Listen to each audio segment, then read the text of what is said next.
Welcome, IT changemakers, to the DEX Show with Tim Flower and Tom McGraw. Let's get into it. Great. Hello. Am I on?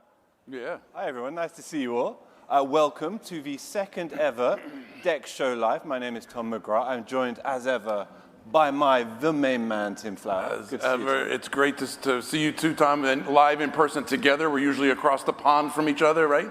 And it's so great to have everybody join us in our studio today. Welcome as we hit the third event on Experience Everywhere and the second chance to do this live in front of everyone. And if you're wondering who on earth we are, we present world-leading DEX podcast. It's also the only DEX podcast, but don't take that too cynically.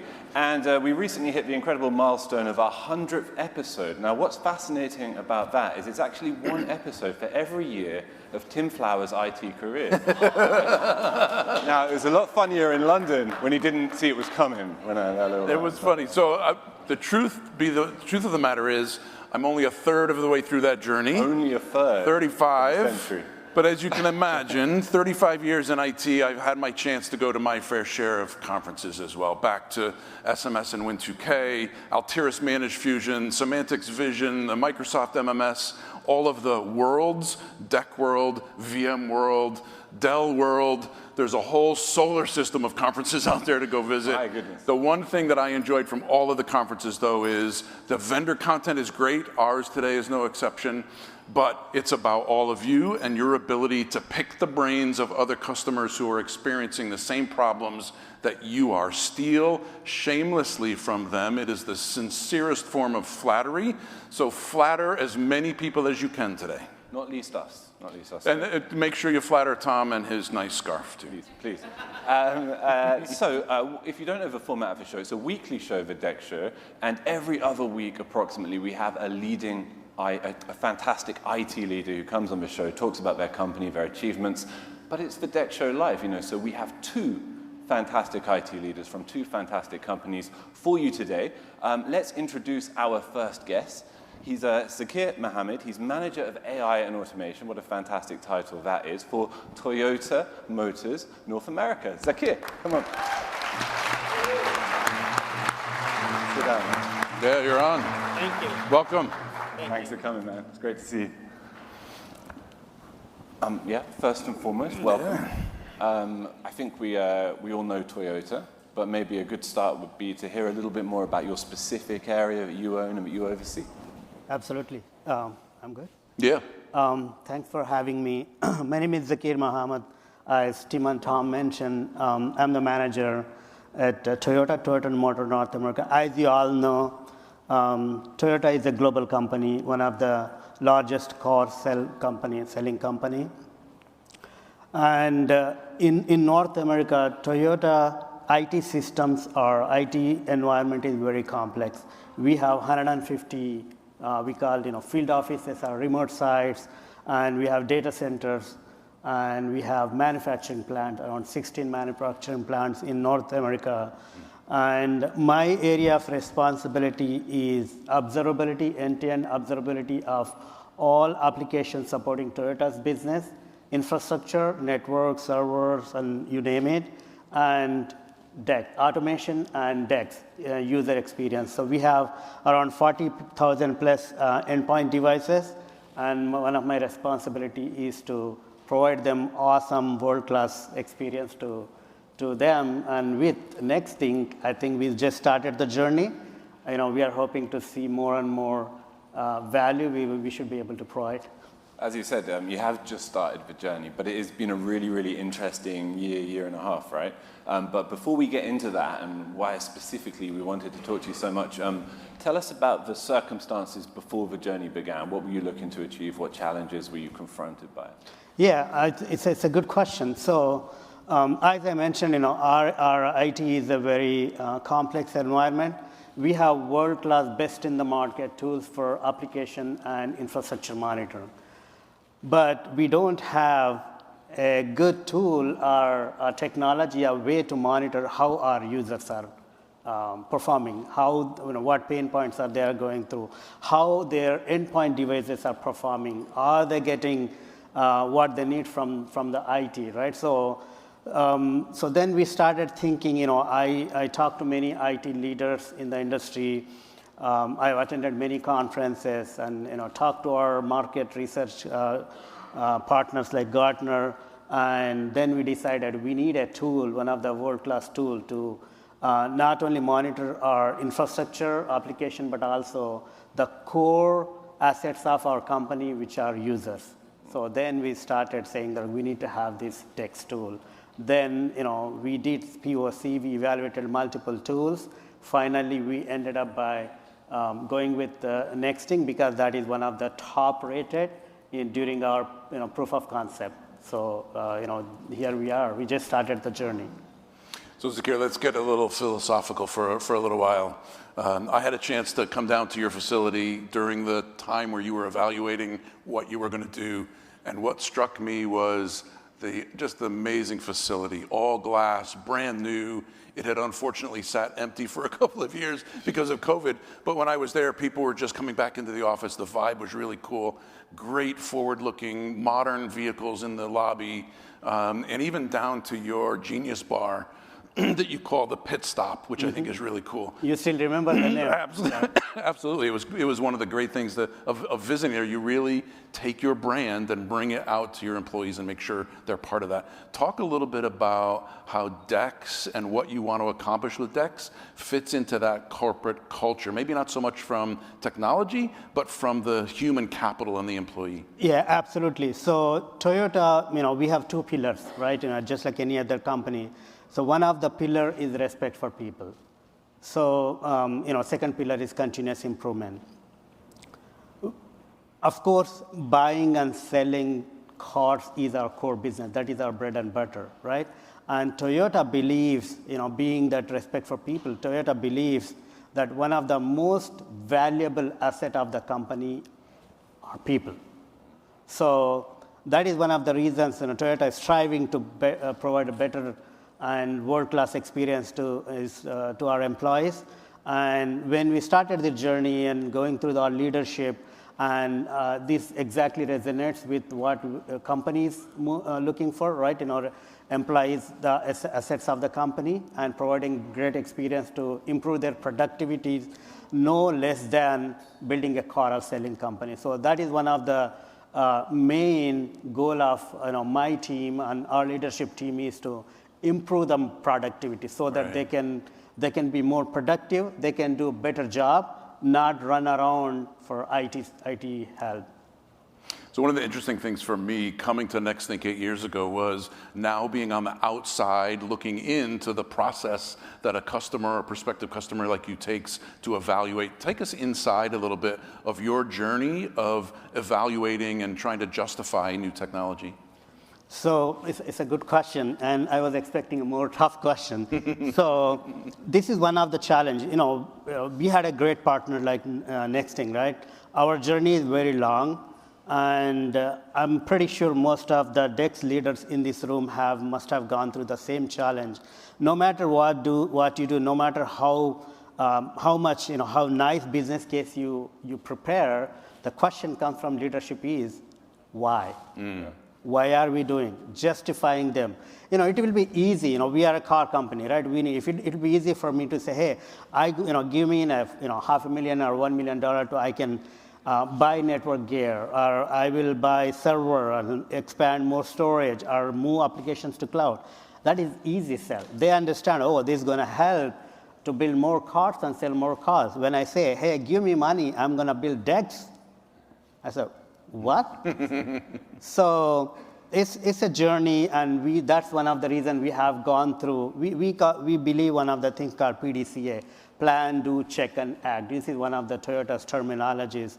It takes time, and quality is one of the ingredients of Toyota. Vehicles we build into quality. So whatever we do, we don't rush. We are not an IT company or any other company. So it's we know Toyota has been around for many, many years, maybe 100 plus years, but in North America, it's 50 plus years. So it takes time. We do the thorough evaluation and, plan, do, plan, check, do, act. So it took some time, but eventually we were able to convince them why it is important. When we say, okay, this is what we want for our employees, this is what we want to achieve, and it was easy to convince them. But initially, it was tough. Yeah.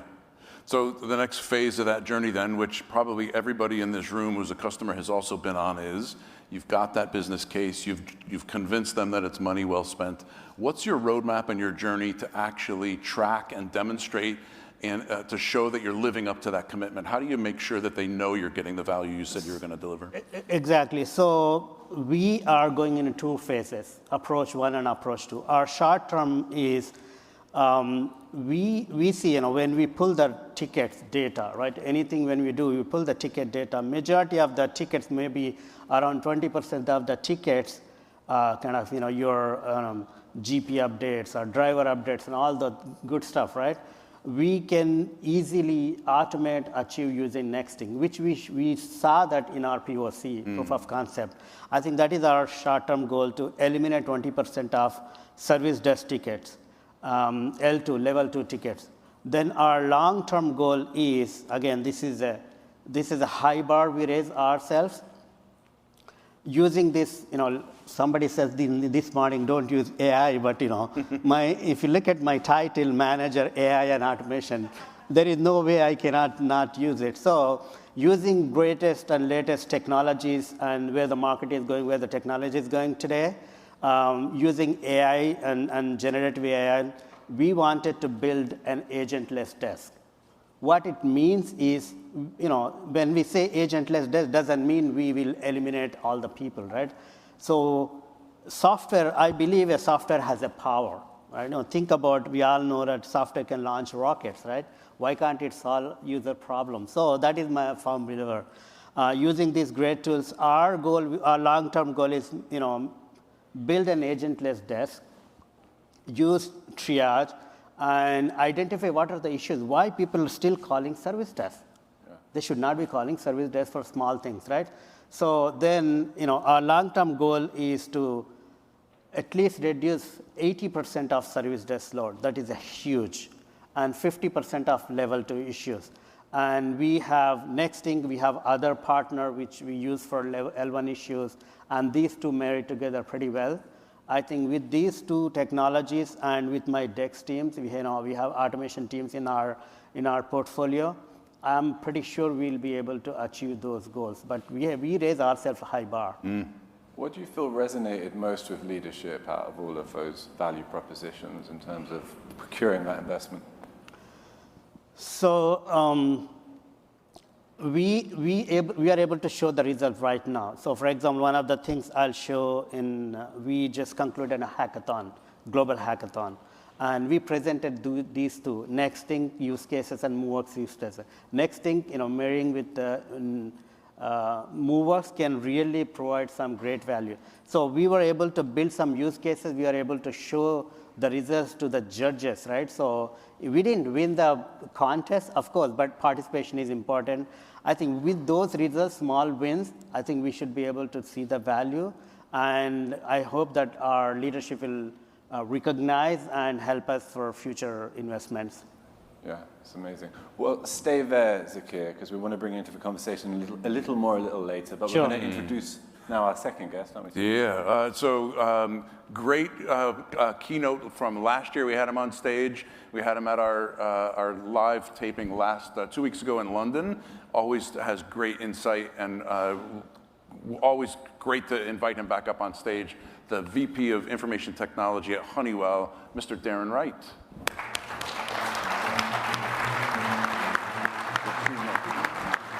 Darren. We're becoming a trio, Darren. Usually get you on this show permanently, I think. Yeah. But, it's lovely to have you here in Boston. And if anybody didn't see last year's show, Darren was one of the absolute stars. Tim was going on about his data and his presentation for months. Talk of the town. He can recite his figures. I guess a good place to start, though, would be to hear like an update, right? Like not only what those metrics which impressed us all so much a year ago, but where they are now and how you've updated them and what you've achieved since. Sure. So great to be back. So a couple of things, I guess, is one, we keep doing the basics. We call it the basics. looking at the data, looking at the opportunities, looking at the use cases. So I think when we talked last year, we were on the journey to avoid, the target was 900,000 productivity hours. We achieved that. Not bad. Not bad. But what have you done since? Yeah, and so this year our journey is 1.2 million is the target we're going after. So we're doing the basics. I think we've had a relationship with NextThink for a long time now, 5-6 years. So we're on the infinity journey, moving from cloud to infinity. So that's something that we're very focused on. CMDB integration, another big goal for us this year. Another one is around our software metering. We've done some really good, achieved some really good things with our Microsoft targets. We've taken out, or managed to take out, about $500,000 of cost there. Mm-hmm. So lots of different things, lots of opportunities, lots of use cases we keep looking at. A lot of progress. Great. A lot of what you talk about in terms of savings is related to time, right? Employee productivity and so on. I know how I reacted to it. I know how our audience reacted to it. Got a lot of feedback on the value of that. How is that perceived internally? When you talk about saving time versus ticket reduction and software savings, how did your execs, when they start to see the benefits piling up in time saved, because 1.2 million is a lot of hours, what's the internal reaction? Maybe not as good as I would like it to be. So I think someone was talking about it earlier. I think our company, like many others, they go after the hard dollar savings. Yeah. So what does that really mean? Me personally, I mean, the productivity, I think, is fantastic. If we can give people time back, if we can really be and use IT as really an enablement rather than just a cost saving, that's where we want to be. So I'd say we get good response from it, but I guess it's not as good as when we're saying we're taking some money out. Right. A lot of folks who've heard me talk over the years know that in my travels to field offices when I was in enterprise IT, you always hear people talk about the helpless desk, right? IT doesn't have the best reputation in the enterprise. How do you see all the value that you're delivering and the benefits that you're bringing, improving the value of IT, and how can leaders like you help that along? Yeah, I think from my perspective, there's some business leadership that really get it. I mean, I talked about this example before. Is if I talk to our engineering leadership, they're engineers. Their time is money. They charge it out. So the more enabling we can be, the better it is for them, and the better they can perform. So really, I think we've got to keep spreading the word. We've got to keep passing that message along that this time and this productivity is really important. And I think the more we can be proactive rather than reactive, I think that helps our reputation as well. If we're able to say, we've seen this problem and we've already taken care of this for you, I think that really helps our reputation versus waiting for somebody to call the service desk and telling us about something. And reputation breeds more value, right? Do you see now starting to see a change in how IT is perceived, moving to a business value partner versus just a cost center? I think we're beginning to go that way. I think it's tough when it comes to certain technologies, certain tools. So, if we're making a business case for an end customer facing, solution or something, it's relatively easy to perceive then IT as that real enablement. When we're talking about technology tools that really are kind of more in the back office, it's tough. Mm-hmm. And I think, so we keep trying to show the benefit in the ways that people are used to seeing it, which is cost takeout, in the IT side. So I think we're getting there, but maybe not as fast as I would like us to get there. Zakir, when you hear 900,000 hours, which is actually 1 hour for every year of Tim's IT career. The joke is never going to get over. I'm sorry. With those kind of productivity savings, was that a did you quantify that hypothetically with your leadership as part of the investment conversation? Is it something you're going to return to and tabulate in the years ahead? Yes, that is definitely part of our business case. We did some math. One of my product owner, my lead here, who did all the heavy lifting.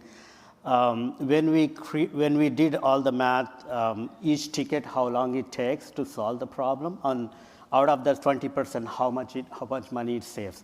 May not be 900 hours, but we did take into consideration in accounted, because that is one of the things we want to give back to the team members. Either productivity gain may not be hard dollar savings, productivity gain. It means something. Yeah, it means. Yeah, 100%. And Darren, what about your future plans at Honeywell? What's the main focus going ahead over the next year or so? So few different things. I mean, I said before, I'll say it again, is like keep doing the basics. I mean, we have perception surveys of our people that, tell us what they do like and don't like. It's more about what they don't like about IT. But anyway, there's opportunities there. Obviously, the data inside NextThink and the opportunity within Infinity. So, that for me is keep looking at those three things, keep doing the basics, keep creating those use cases, and that's going to help us drive that more and more of that productivity. We've got an initiative called Digital Drive, which is where we're looking at kind of our standardization or maybe lack thereof in terms of our drivers and our images and everything out across the population. So, we see that as a really big opportunity to kind of understand what good looks like and get everybody to the same level. So that's a big one. You mentioned MoveWorks. We use MoveWorks as well. There's a big opportunity there to integrate that better together. So that's another of our focus areas, really. So that's the main ones, I think. One area that came up when we were in discussions prior to these shows was acquisitions, right? Not necessarily an obvious place to go when you're thinking about DEX, but I understand it's been quite constructive and useful at Honeywell, where you have quite a few acquisitions now. Yeah, absolutely. And and again, when I talk to people, I kind of look at NextThink a little bit as a Swiss Army knife. What I'm going to talk about isn't really necessarily a DEX use case, yeah. But when we're making an acquisition, there's a lot of time that goes into filling out spreadsheets about what hardware, what devices, what software, etc. What are we getting ourselves into? And there was actually, someone suggested a use case that we actually use NextThink to get the collector out there, get a specific collector out there, so that it can bring all that data back, use the ServiceNow API, create a CMDB of exactly that integration we're making. We can see exactly what we got. We can also begin to see how that performance is going, what the experience is like as well. And then that gives us a little bit of a head start with integration as well, because then we can start what we may have done before is say, go buy or go lease 1,000 new PCs with a Honeywell image and that's what you need. Well, now we can actually say, well, you know what? We know what's out there. That's good enough. Let's leverage VDI. We can start doing some of the integration with policy pushing and stuff like that. So that was a really neat use case. Took weeks of time really down into minutes, but as I say, not really not a DEX one per se, but a great use case. Andrew can add it to his slide for next year. Yeah, there you go. But so I know at Honeywell you're on the Flow PTP, obviously was unveiled in London first, but obviously mentioned by Pedro this morning. Not necessarily something you've got your hands on yourself at your esteemed position, but what's the feedback you've had and what's the feeling for Flow, as it were? I'm glad you said it that way. I mean, probably my hands on it would be a dangerous thing, but... it's easy to use. I think I'd be okay. Yeah, exactly. So no, our team is leveraging it. They took about 15 of our existing use cases to put it into Flow, see what it, see how it went. We also created some new things with it. Feedback is great to use, great interface, really simple. I mean, one of the quotes, I think I heard it in one of the breakout sessions as well, as actually, my lead in this area said, it's so simple even I could do it. So I'm not sure about They that. should give it to me and be I don't like, know, Yeah. Tom, do you think prove you can handle this, it? prove how easy it is. Yeah. And what about in a general direction of like where NextThink is going, how the technology is developing? What stands out to you in something like Pedro's keynote that we've seen so far? Yeah, I mean, I really like the direction that NextThink is going. I mean, I think, AI it's easy to be the buzzword and, everybody talk about it, but what we're hearing and what we're seeing is something that is like a real good use case to take us to that next step. And I think being a NextThink customer 5-6 years, it has been a journey, and I think it continues to be a journey that we can actually just get better and better at this. Well, we really appreciate your passion and support, Darren, and we really appreciate you joining the journey too, Zakir. And we really appreciate everybody for listening and for joining us here today, don't we, Tim? Yeah, huge thank you. Love having people join us. Like I said, in our studio, this is great. We've got to find a way to do this more often. Can't really add too much more to what these two gentlemen gave you today, but find them, pick their brains, steal from them, take things back.